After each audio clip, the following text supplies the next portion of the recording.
आप सभी को मैं नतमस्तक हूं कि बाबा साहब के 134वें जन्म दिवस के समारोह पर आप लोग यहां पर सहभागी बने।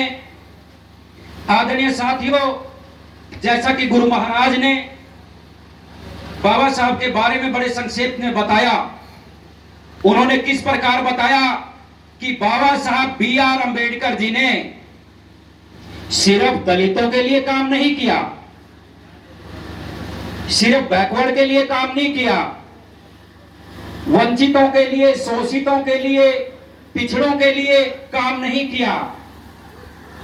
बाबा साहब ने हर व्यक्ति के लिए काम किया है।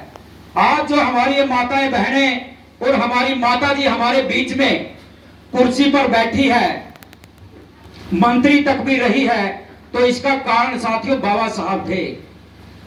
अगर बाबा साहब B.R. अम्बेडकर जी महिलाओं को बराबरी का, समानता का अधिकार नहीं देते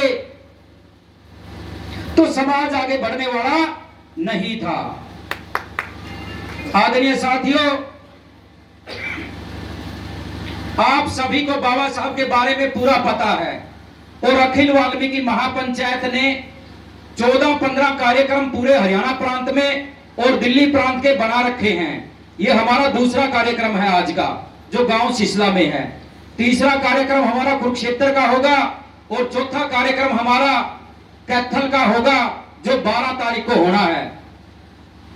तो साथियों, ये हरियाणा सरकार हमारे बीच में बैठी है। मैं आदरणीय सतपाल जांबा जी, माता कमलेश डांडा और कैथल की राजनीति में अपना कद रखने वाले सुभाष अजवाणा जी, आप लोगों का ध्यान मैं अपने सिसला गांव की तरफ आकर्षित करना चाहता हूं। देखिए, सिसला धाम आज पूरे हरियाणा प्रांत में नहीं, पूरे हिंदुस्तान में एक ऐसी आस्था का केंद्र बन चुका है जिसको लोग दूर दूर से मानने के लिए, पूजने के लिए आते हैं। मेरी आप लोगों से विनती है कि सिसला धाम में 4-5 रास्ते लगते हैं। सबसे पहले तो आदरणीय विधायक जी, माता जी, आपने इन रास्तों को खुला करना है, यानी कि डबल करनी है सड़कें, ताकि आने वाले अतिथियों को कोई परेशानी का सामना ना करना पड़े। और माननीय विधायक जी और माता जी, ये जो आप लोगों के सामने बैठा है ना, ये DSC समाज बैठा है पूरा। DSC मतलब डिप्राइव्ड शेड्यूल कास्ट, वंचित अनुसूचित जातियां, ये आपके सामने बैठा है। अगर आज भारतीय जनता पार्टी सत्ता में आई है तो इसका एक ही कारण है कि पूरे वाल्मीकि समाज के साथ पूरे DSC समाज ने हरियाणा सरकार को वोट दिया, भारतीय जनता पार्टी को वोट दिया है। तभी जो है हरियाणा में आप लोगों की सरकार आई है और हमें भी सरकार में रह करके मौका मिला है भाई आप लोगों की सेवा करने का।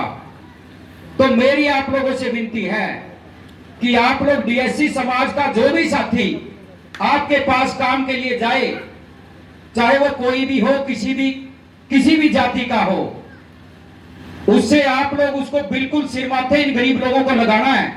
क्योंकि गरीब आदमी अपनी आवाज सरकार तक पहुंचाने में असमर्थ है और आप लोग दोनों के दोनों ऐसे प्रतिनिधि हो सरकार के कि आप लोग हर गरीब, हर जरूरतमंद के साथ मिलकर के चलने वाले हो। आदरणीय सतपाल जांबा जी, आपके साथ इन लोगों में से काफी सारे साथी ऐसे हैं जिन्होंने सफाई अभियान में आपका भरपूर साथ दिया। आपका साथ नहीं दिया, आपने समाज को साफ सुथरा करने का काम किया और हम लोगों की आहुति उसमें हमने डालने का काम किया।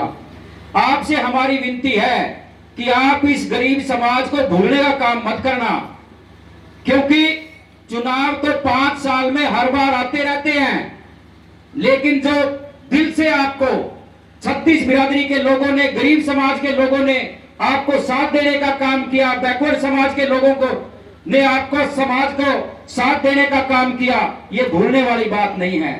क्योंकि व्यक्ति, इंसान को इंसान तो मिल जाता है, लेकिन साथी जो है वो बहुत मुश्किल से मिलते हैं।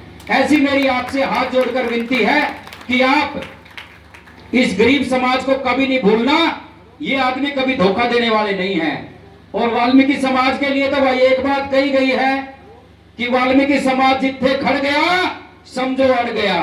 बोलो, जिथे खड़ गया समझो अड़ गया। तो आपसे हाथ जोड़ के विनती है कि अब अपने जो पुराने आपके जो साथी आप लोगों के साथ सैकड़ों आदमियों ने आपके साथ काम करने का काम किया है, तो आप उनको भूलने का काम मत करना। और चुनाव तो हर 5 साल में आते रहेंगे। भाई एमएलए बनना बहुत आसान है, लेकिन नेता बनना बहुत बड़ी बात है। आज हरियाणा प्रांत में माननीय कृष्ण बेदी जी को लोग क्यों मानते हैं? पूरा डीएससी समाज उनको एक छत्र नेता क्यों मानता है? क्योंकि उनके अंदर नेतृत्व करने की क्षमता है। वो नेता बन चुके हैं। एमएलए मंत्री तो दूर की बातें हैं, लेकिन नेता बनना साथियों बहुत बड़ी बात है।